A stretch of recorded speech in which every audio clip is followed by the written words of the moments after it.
Fala galera, tudo tranquilo? Hoje damos sequência à nossa série Cartas à Igreja e vamos continuar o nosso estudo de 1 Coríntios, uma carta cheia de instrução e orientação para a vida da igreja que nos chama a realmente um lugar de confronto com várias práticas mundanas que não tem lugar dentro da igreja sendo confrontadas e continuam precisando ser confrontadas até hoje. Mas nesse episódio vamos mergulhar no capítulo 4, onde Paulo fala um pouquinho sobre o peso da obra.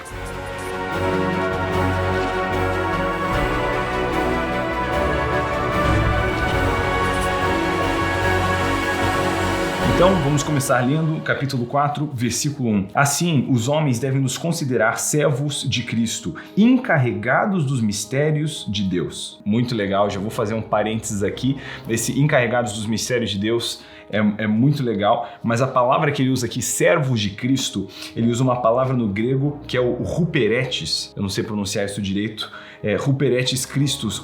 Essa palavra fala de um criado, um remador de baixo cargo, quer dizer, a galera que estava remando no barco, mas fala de uma posição baixa. E isso já é muito importante para a mentalidade que a gente precisa para entender essa passagem. Falamos no último episódio como o corpo de Cristo não se compara, mas se complementa. Nós não temos posições que vamos tentar almejar como se fossem maiores ou mais importantes do que outros membros e funções do corpo, porque, como nós aprendemos com as Escrituras, e vamos ver uma grande ênfase disso, não só no 12º capítulo de Coríntios, mas também na carta de Paulo à igreja de Éfeso, não existem membros mais importantes do que outros membros, com exceção do cabeça, que é Cristo, Senhor de sua igreja. Os membros têm agora, debaixo do cabeça, uma missão conjunta e se complementam no que fazem. Então, não devemos procurar posições de honra, porque Cristo já nos ensinou que o maior do reino de Deus é aquele que se faz mais servo, aquele que se faz o menor, porque a cultura do reino dos céus é uma de serviço. Até Cristo,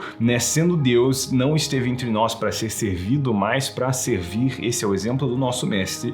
Nós precisamos entender que mesmo aqueles que são chamados para um ministério, são chamados para tomar a posição de um remador de baixo cargo.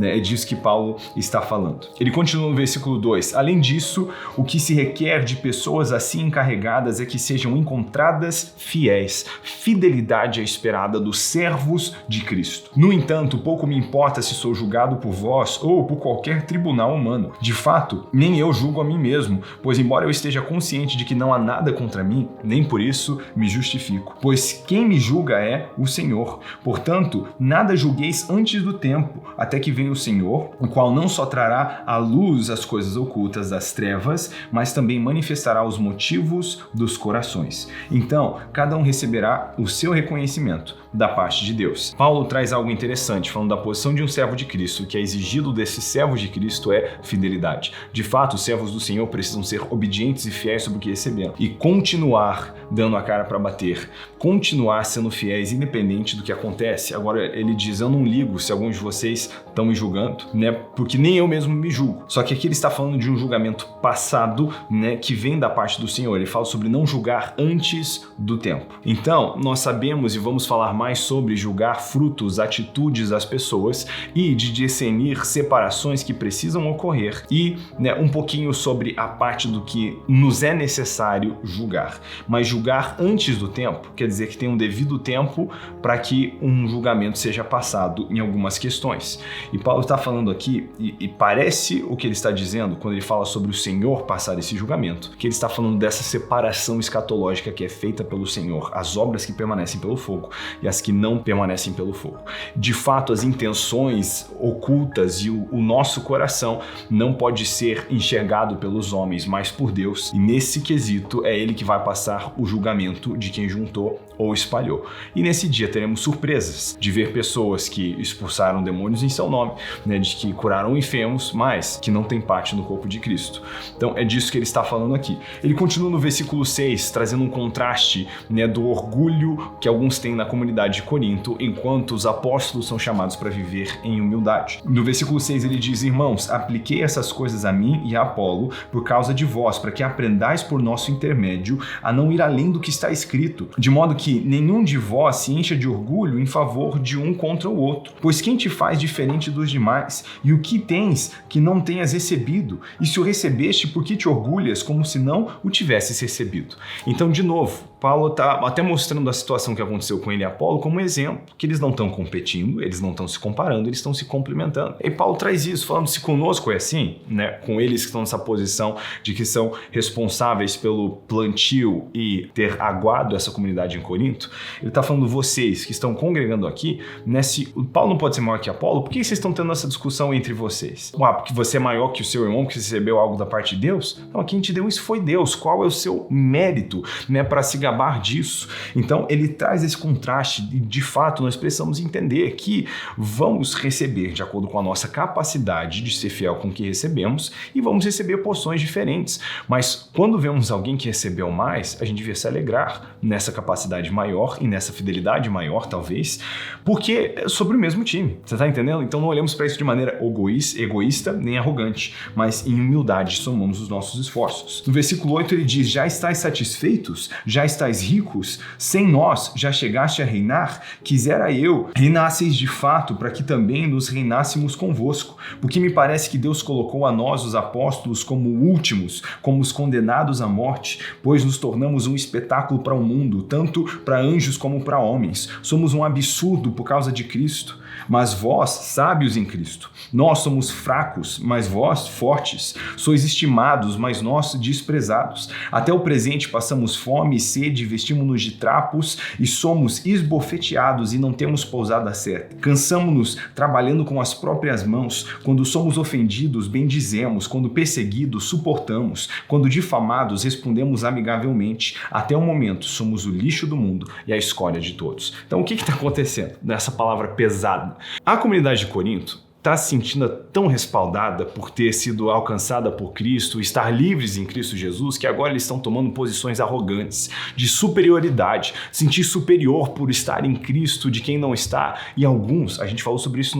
em episódios anteriores, até se sentindo superiores em Cristo dependendo de quem foram batizados. Então eles pegaram a lógica do mundo terreno, que tem esse tipo de patente, ascensão e desejar ser o maior, e aplicaram isso no reino de Deus. Agora nós não imitamos o mundo dentro da igreja. Na igreja já tem um cabeça, ele já determinou como as coisas funcionam e as coisas funcionam segundo o seu padrão. Não é uma boa ideia tentar imitar o mundo dentro da igreja, porque as lógicas desse mundo não tem nada a ver com as lógicas de Cristo. Precisamos obedecer a Cristo. Mas, nesse lugar, eles estão se sentindo assim. Então, eles subiram para reinar. Eles não estão reinando literalmente, não assumiram politicamente a região de Corinto. O que ele está falando? Eles estão agora mandando no pedaço, porque são cristãos.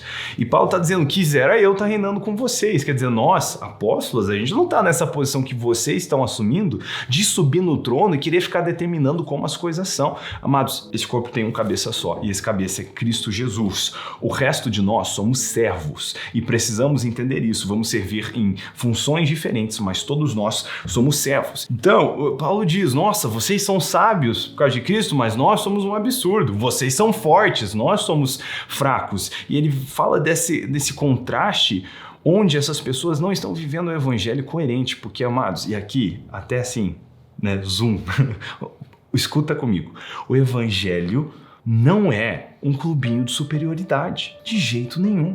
Um cristão, ele jamais vai se sentir superior a alguém, porque muito pelo contrário, ele não somente negou a si mesmo, tomando sua cruz, negando sua própria vontade e seus desejos para seguir a Cristo, como ele entende a escolha que ele é, como ele entende o pecador horrível que ele é e a sua necessidade pessoal de um Salvador que morreu na cruz por expiação de seus pecados e a redenção de sua alma. Então, eu sou o primeiro a entender que eu não presto, e não somente eu preciso da graça e do Espírito Santo para reconhecer o meu pecado anterior de não crer em Cristo, mas agora, estando em Cristo, os meus pecados, como, né, eu falho, como eu necessito da graça do meu Senhor e Salvador e o seu perdão. Eu constantemente percebo o como eu necessito de Cristo. Eu preciso de um Salvador, porque eu não posso salvar a mim mesmo. E se eu não posso fazer isso por mim mesmo, né, do que eu vou me gabar? Que superioridade eu posso ter? Então, amados, muito pelo contrário, o cristão, ele não é o primeiro a condenar os outros com ar de superioridade. O cristão, ele é o primeiro a entender que ele mesmo é o pior. Ele mesmo não presta.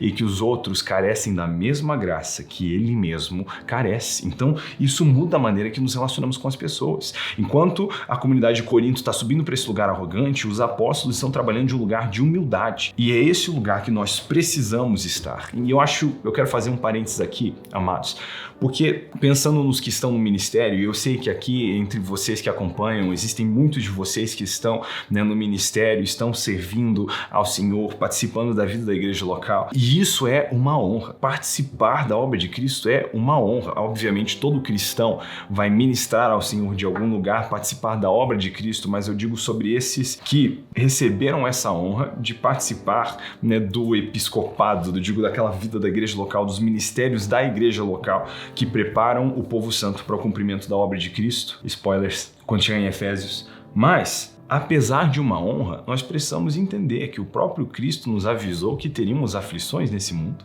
Ele nos disse para ter bom ânimo, não porque teríamos consolações que viriam logo após a nossa aflição, ele disse para ter bom ânimo porque ele venceu o mundo. Então, hoje nós vivemos, se você está aqui no Brasil, você vai viver num ambiente que, por mais que você possa experimentar um pouquinho de hostilidade contra o evangelho e algumas pessoas fechadas, nós vivemos numa nação que é muito, muito aberta para o evangelho de Cristo.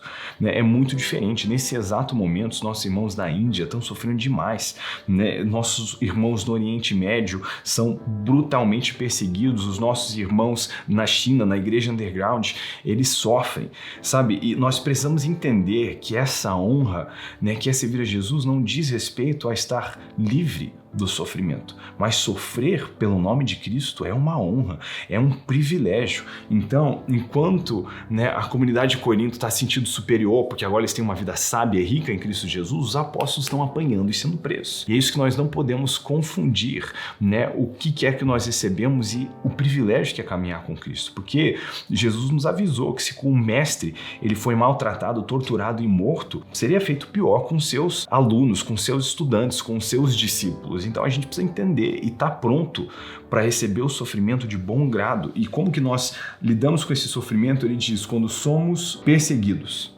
suportamos.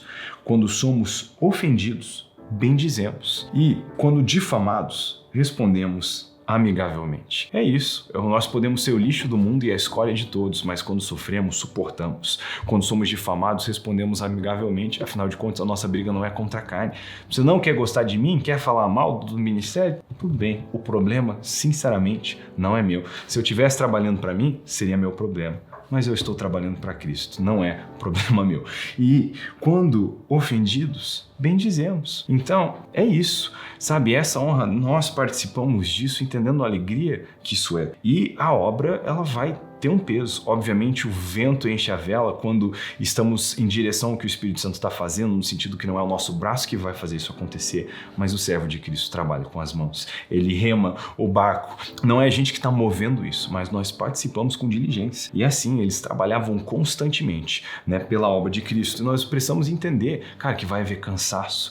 A gente, às vezes, carrega, né, o peso dos outros, como os outros estão se sentindo, sempre intercedendo por eles. Isso vai pesar sobre nós. Nós olhamos às vezes para o que é a realidade espiritual da nossa cidade não contentes, nós sentimos a dor do que é uma cidade fora do eixo, não caminhando nos caminhos de Cristo. Isso vai ter o seu peso. Agora, tudo isso é um privilégio e nós precisamos enxergar e entender isso. No versículo 14 ele diz: não escrevo essas coisas para vos envergonhar, mas para vos advertir como meus filhos amados. Porque ainda que tenhais 10.000 instrutores em Cristo, não tereis contudo muitos pais. Pois pelo Evangelho eu mesmo vos gerei em Cristo Jesus, portanto rogo-vos que sejais meus imitadores. Por isso mesmo vos enviei Timóteo, meu filho amado e fiel no Senhor. Ele vos fará lembrar do meu meu modo de vida. Em Cristo, como por toda parte, eu ensino cada igreja. Então, Paulo, agora não em Corinto, né, enviando essa carta a Corinto, ele está falando, é por isso que eu enviei Timóteo para vocês, quem é um imitador meu, para lembrar vocês do meu estilo de vida. Porque Corinto agora está no estilo de vida que não é o de Paulo. Agora, Paulo está no estilo de vida que é bíblico. Você está entendendo? Então, Corinto está meio fora do eixo. Ele está dizendo, eu estou mandando para vocês um exemplo fresco, né, do como é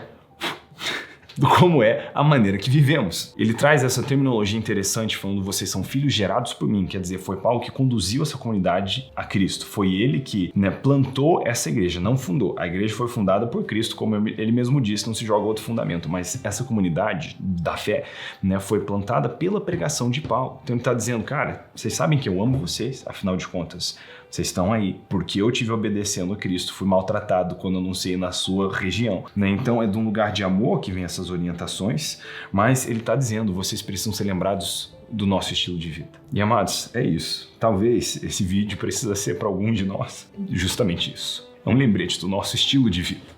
Sabe, lembrando que não importa o que a gente sofra debaixo do sol, e nós, como igreja brasileira, temos pouco a dizer acerca do sofrimento pelo nome de Cristo, né? Se levarmos em conta o que passam os nossos irmãos que são presos, torturados e até mesmo mortos por conta do evangelho do reino de Cristo Jesus, mas dentro de nós tem que haver uma disposição para passar pelo que foi passado. E alguns de nós, às vezes, estamos desgastados com a obra de Cristo, como se essa não fosse a causa mais importante que cada um de nós pode entregar às nossas vidas. Amados, se somos chamados para isso, então devemos participar com alegria. Então, amados, a obra pode ter seu peso, mas o fardo de Jesus é leve. Levemos com alegria o evangelho do reino de Cristo Jesus. Ele continua no versículo 18, mas alguns andam cheios de arrogância, como se eu não fosse mais visitar-vos. Em breve, porém, irei visitar-vos, se o Senhor quiser. Então, descobrirei não só o que falam os que andam cheios de arrogância, mas também o poder que possuem. Porque o reino de Deus não consiste em palavras, mas em poder. O que desejais? Devo ir visitar-vos com disciplina ou com amor e gentileza? Então, amados, não é um reino que consiste de palavras, mas em poder. Então, nós precisamos viver nesse lugar que não é um papo vazio, mas uma demonstração, né? Uma caminhada na plenitude do evangelho do Senhor, que nunca vai ser uma caminhada num lugar de arrogância. Faz sentido? Então, fica aqui essa orientação e exortação contra o orgulho. Não podemos trazer uma lógica mundana, um pensamento mundano, né? Esse orgulho sistêmico nessa ascensão de rankings no reino onde quem quer crescer deve se tornar servo. O orgulho não tem lugar no nosso meio, devemos caminhar em humildade, sendo servos obedientes de Cristo Jesus, recebendo tudo o que vier por estarmos fazendo isso com grande alegria, porque precioso é o evangelho do reino de Cristo Jesus.